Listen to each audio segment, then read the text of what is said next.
F1 foot swerves past Tom Cruise's $300 million Misfire at global box office.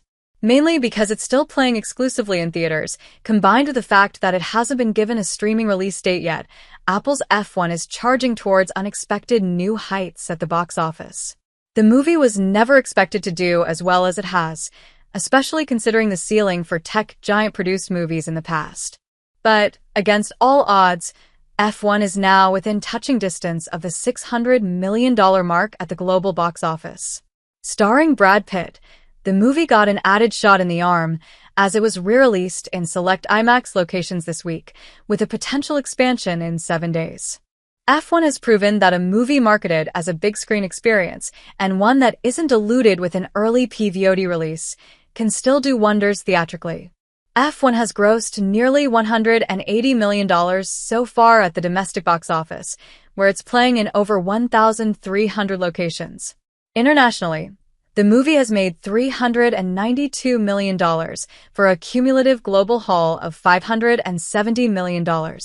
It's already Pitt's highest-grossing film, having outgrossed the likes of World War Z and Troy.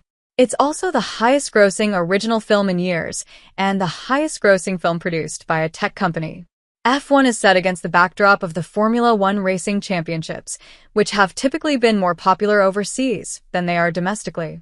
However, with the success of Netflix's Drive to Survive, Apple felt empowered to give F1 a massive theatrical push in collaboration with Warner Bros.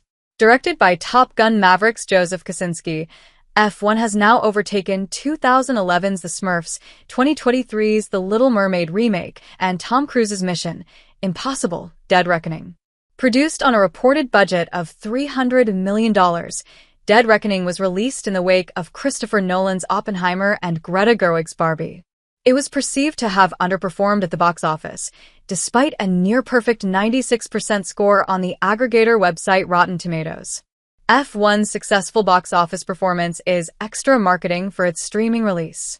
Dead Reckoning grossed around $570 million worldwide, and its follow-up, this year's Mission: Impossible – The Final Reckoning, has made around $590 million. F1 reportedly cost a bomb to produce, although its budget has been disputed. Nevertheless, there can be no doubt that it's a bona fide box office blockbuster. Apple doesn't technically need its original movies to do well theatrically. The tech giant released Pitt's Wolves directly on Apple TV Plus last year, but the added publicity certainly doesn't hurt.